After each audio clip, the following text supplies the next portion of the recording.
Meus queridos, que a paz do Senhor esteja com todos nós. Mais um momento de paz. Vamos pegar nossa água para que possa ser fluidificada no final. Vamos manter junto a nós o nome dos nossos amados que precisam da oração, da paz, do amor. Vamos dar continuidade ao livro dos médiuns. Estamos lendo o capítulo 17, da segunda parte, da formação dos médiuns. Hoje iremos ler o item 219 e uma parte do 220. 219. Mudança de caligrafia. Um fenômeno muito comum nos médiuns escreventes é a mudança da caligrafia, conforme os espíritos que se comunicam. É o que há de mais notável é que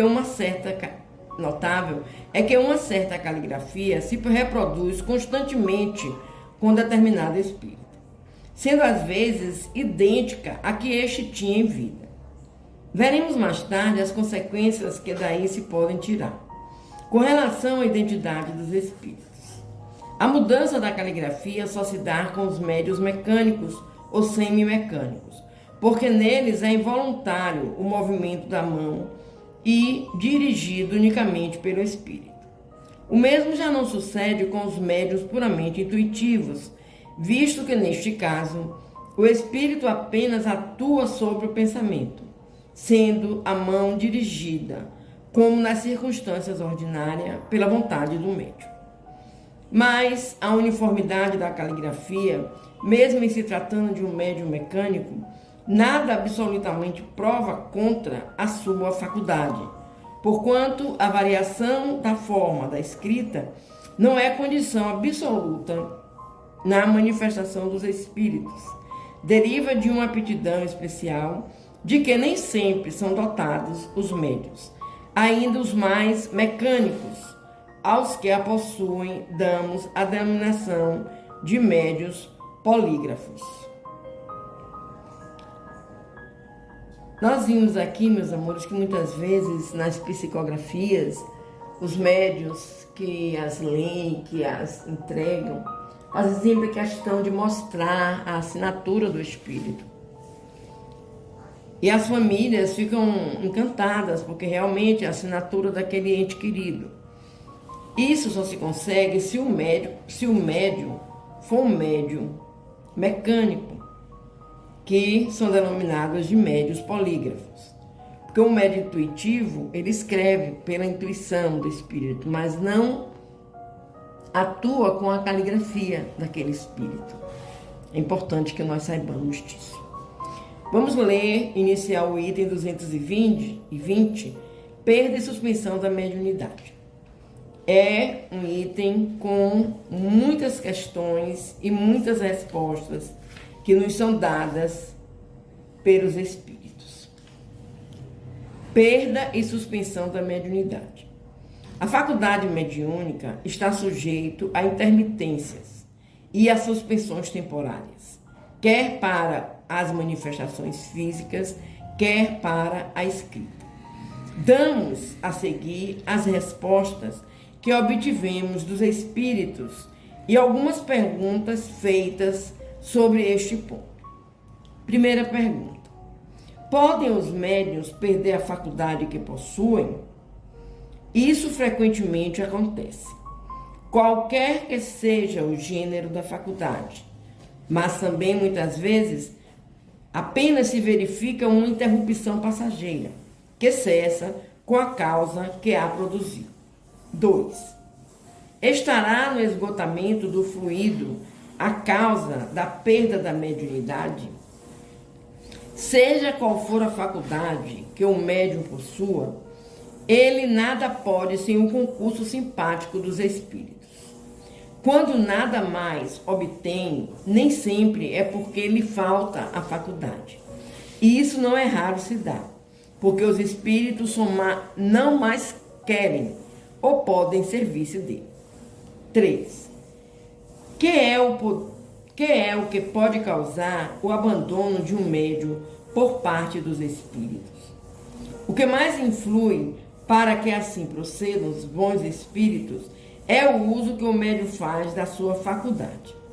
Podemos abandoná-lo quando dela se serve para coisas frívolas ou com propósitos ambiciosos.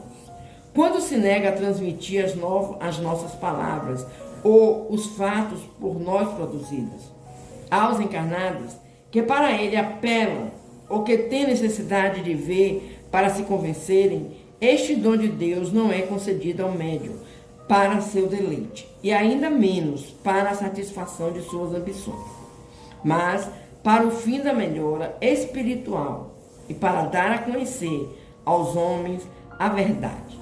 Se o espírito verifica que o médium já não corresponde às suas vistas e já não aproveita das instruções nem dos conselhos que ele dá, afasta-se em busca de um protegido mais digno.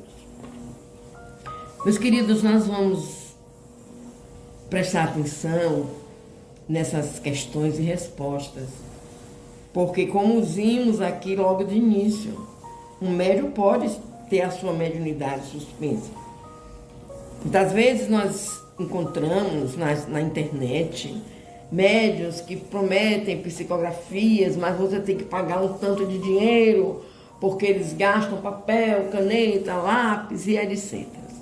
Então nós precisamos estar muito ativos a essa condição e não nos deixarmos ser enganados. Vamos fazer a nossa oração? Vamos conversar com o nosso Pai. Querido Pai, mais uma vez juntos, te pedindo, clamando pela tua misericórdia, pelo teu amor, pelas tuas bênçãos.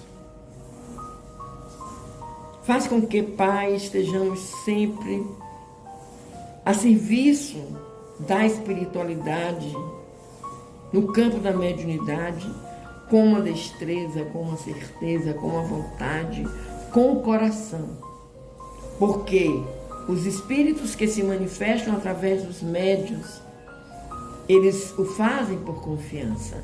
E nós precisamos, Pai, estarmos muito conscientes da nossa tarefa, para estarmos ajudando a esses irmãos que necessitam colocar no papel as suas ideias, as suas opiniões, as suas conclusões e levar também alívio para essas almas que aqui ficam, choram pela perda, pelo amor daquele ente querido.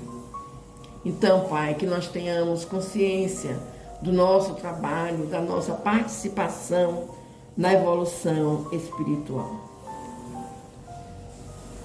Te pedimos, Pai amado, pelos nossos irmãos que sofrem dos problemas físicos e espirituais, daqueles irmãos que se encontram nos hospitais, em casa, nas calçadas, nas UTIs, CTIs, nos presídios, nos hospitais psiquiátricos. É tão triste, Pai, vermos certas situações de alguns irmãos que ultrapassam os limiares da dor, do sofrimento e ainda não entendem o porquê acontece, como acontece. Nós clamamos a Ti, Pai, pela Tua misericórdia. Ajuda esses irmãos, Senhor, a entenderem, a compreenderem e a Te buscar, a buscar Jesus, a buscar o auxílio dos nossos benfeitores espirituais, para que eles sigam na jornada com mais tranquilidade. Te pedimos, Pai amado, pela humanidade, pelos países onde existe a guerra, pelos lares onde existem os desentendimentos, onde alguns naquele lar escolhem viver uma vida torpe, uma vida que compromete a paz desse ambiente divino. São os irmãos que correm para os vícios. Tende misericórdia, Senhor, desses irmãos. Que eles consigam, Pai, ser tocados pela luz divina. São muitas famílias destroçadas, Senhor. São muitos jovens, muitas pessoas também com mais idade, muitos adolescentes que se corrompem. E essas pessoas que são os donos, os proprietários desse comércio sujo, desse comércio porco, atraem esses irmãos com a finalidade de lucrar. Eles não param para pensar em nenhum momento na destruição. Tende misericórdia, Senhor. Eu sei que um dia não mais teremos esse problema na terra. Eu creio, Senhor. Eu creio. E assim, meus irmãos, crendo, confiando, esperando no amor do Pai, vamos fechar os nossos olhos, vamos fazer a oração que Jesus nos ensinou para conversarmos com o Pai, pedindo aos nossos benfeitores, nossos espíritos amigos, que venham colocar em nossas águas o remédio necessário para a nossa paz, para a nossa cura, para a nossa fortaleza física e espiritual. Pai nosso que estás nos céus, santificado seja o teu nome, Senhor.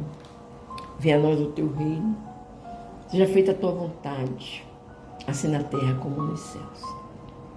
Pão nosso de cada dia nos dai hoje e sempre. Perdoa, Pai querido, as nossas ofensas, assim como nós perdoamos a quem nos tenha ofendido. Não nos deixeis, Pai amado, cair em tentações, mas livrai-nos de todo mal. Pois teu é o poder, o reino, a honra e a glória por toda a eternidade. Graças a Deus, Senhor, que assim seja.